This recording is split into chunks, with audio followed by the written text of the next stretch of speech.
거룩한 교회 성도 여러분, 이 영상을 보시는 하나님 나라의 귀한 자녀 여러분, 오늘은 2024년 9월 7일 토요일입니다.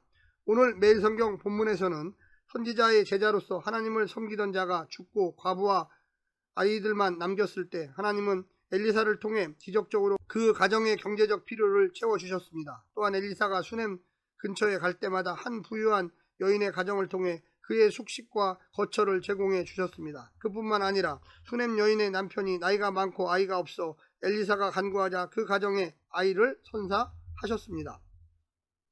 오늘 본문을 나누어 보겠습니다. 열왕기하 4장 1절부터 17절. 엘리사의 사역을 통한 하나님의 돌보심, 과부와 두 아들의 가정, 수넴 여인의 가정. 오늘 본문 열왕기하 4장 1절부터 17절 말씀을 듣고 다시 오겠습니다. 엘리사가 방문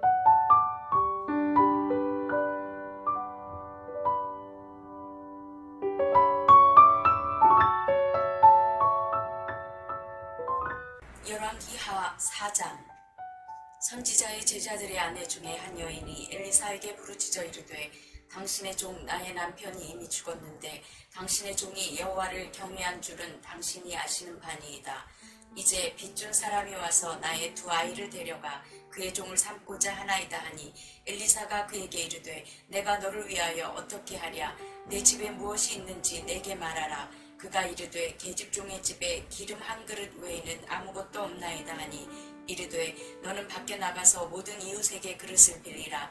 빈 그릇을 빌리되 조금 빌리지 말고 너는 내 두 아들과 함께 들어가서 문을 닫고 그 모든 그릇에 기름을 부어서 차는 대로 옮겨 놓으라 하니라. 여인이 물러가서 그의 두 아들과 함께 문을 닫은 후에 그들은 그릇을 그에게로 가져오고 그는 부었더니 그릇에 다 찬지라. 여인이 아들에게 이르되 또 그릇을 내게로 가져오라 하니 아들이 이르되 다른 그릇이 없나이다 하니 기름이 곧 그쳤더라. 그 여인이 하나님의 사람에게 나아가서 말하니 그가 이르되 너는 가서 기름을 팔아 빚을 갚고 남은 것으로 너와 내 두 아들이 생활하라 하였더라. 하루는 엘리사가 수넴에 이르렀더니 거기 한 귀한 여인이 그를 강권하여 음식을 먹게 하였으므로 엘리사가 그곳을 지날 때마다 음식을 먹으러 그리로 들어갔더라. 여인이 그의 남편에게 이르되 항상 우리를 지나가는 이 사람은 하나님의 거룩한 사람인 줄을 내가 아노니 청하건대 우리가 그를 위하여 작은 방을 담 위에 만들고 침상과 책상과 의자와 촛대를 두사이다. 그가 우리에게 이르면 거기에 머물리이다 하였더라. 하루는 엘리사가 거기에 이르러 그 방에 들어가 누웠더니 자기 사환 게하시에게 이르되 이 수넴 여인을 불러오라 하니 곧 여인을 부르매 여인이 그 앞에 선지라. 엘리사가 자기 사환에게 이르되 너는 그에게 이르라. 내가 이같이 우리를 위하여 세심한 배려를 하는도다. 내가 너를 위하여 무엇을 하랴? 왕에게나 사령관에게 무슨 구할 것이 있느냐 하니 여인이 이르되 나는 내 백성 중에 거주하나이다 하니라. 엘리사가 이르되 그러면 그를 위하여 무엇을 하여야 할까 하니 게하시가 대답하되 참으로 이 여인은 아들이 없고 그 남편은 늙었나이다 하니 이르되 다시 부르라 하여 부르매 여인이 문에 서니라.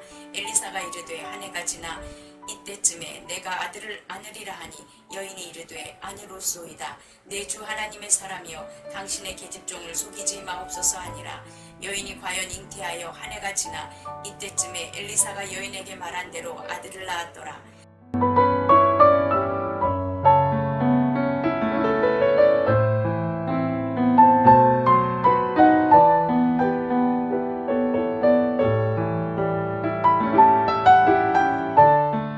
엘리사가 방문한 수넴 지역은 이스라엘에서 북쪽 5km, 갈멜산에서 남동쪽 32km 정도에 위치한 이사갈 지파의 땅입니다. 과거 사울이 죽음을 맞게 되는 길보아 전투 때 블레셋 왕 아기스가 아벡에서 올라와 진을 쳤던 곳입니다. 또한 다윗의 말년에 시중을 들던 여인 아비삭의 고향입니다. 한편 이스라엘의 거주지는 보통 공간 4개를 갖춘 형태로 2층으로 된 집이 대부분이었을 것으로 알려집니다.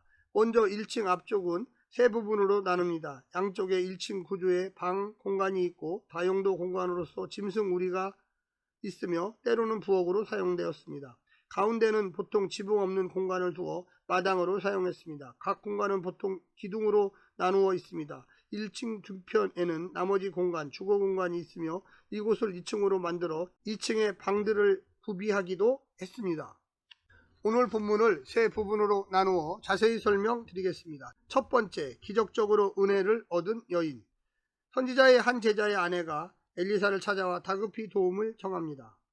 그녀는 자신의 남편이 죽었으며 알다시피 하나님을 경외하는 신실한 종이었음을 밝힙니다. 그가 빛을 남기고 죽었으므로 빛을 준 사람이 두 아이를 데려가려 한다며 절박하게 부르짖습니다. 엘리사는 그의 집이 가난함을 알고 이웃에게 가능한 한 많은 그릇을 빌리도록 권면합니다. 하나님은 여인이 모든 빚을 탕감하고 두 아들과 생활할 수 있을 만큼 그릇에 기름을 채워주십니다. 그녀에게 필요했던 것은 간절한 부르짖음이요 선지자의 말을 고지굿대로 순종하며 이웃의 도움을 얻을 만큼의 선함이었습니다. 하나님은 신실한 자의 집을 외면하지 않으십니다. 두 번째는 고귀한 성김으로 살던 여인. 한 수냄 여인이 엘리사에게 자신의 집에서 식사하라고 강하게 권유하였고 이후 엘리사는 그곳을 지날 때마다 도움을 받습니다. 그녀에게는 엘리사를 하나님의 거룩한 사람으로 알아보는 영적인 안목과 이런 선지자를 보내신 하나님에 대한 경외심이 있었습니다. 그녀는 음식 대접에 그치지 않고 자신의 남편에게 엘리사를 위한 방을 하나 만들도록 요청합니다. 언제든 와서 불편하지 않게 쉬도록 배려한 것입니다. 그녀는 자신에게 없는 것, 아들의 한탄하지 않고 있는 곳으로 즐거이 섬겼습니다. 자식 없는 수치 대신 주의 나라에 대한 순수한 열정이 있었던 것입니다. 어느 시대든 믿음으로 사는 인물들이 있습니다.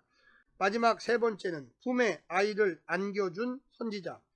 엘리사는 사환 게하시를 통해 세심한 배려에 고마움을 표하며 어떻게든 수냄 여인을 돕고자 합니다. 그녀에게 자식이 없음을 알게 된 엘리사는 한 해가 지나 아들을 안게 해줍니다. 남편이 있었지만 자식을 기대할 수 없을 만큼 늙었기에 미래가 없던 여인이었습니다. 친족의 의지에 살겠다며 체념했고 아들을 안게 되리라는 엘리사의 말도 믿지 않았습니다. 남편 없는 집에 가난한 절망을 채워주셨던 하나님은 자식 없는 여인의 공허도 채워주신 것입니다. 땅과 바다를 생명체로 채워주신 하나님만이 삶의 결핍과 공허를 채워주실 수 있습니다. 그분만 참 하나님이시기 때문입니다. 샬롬.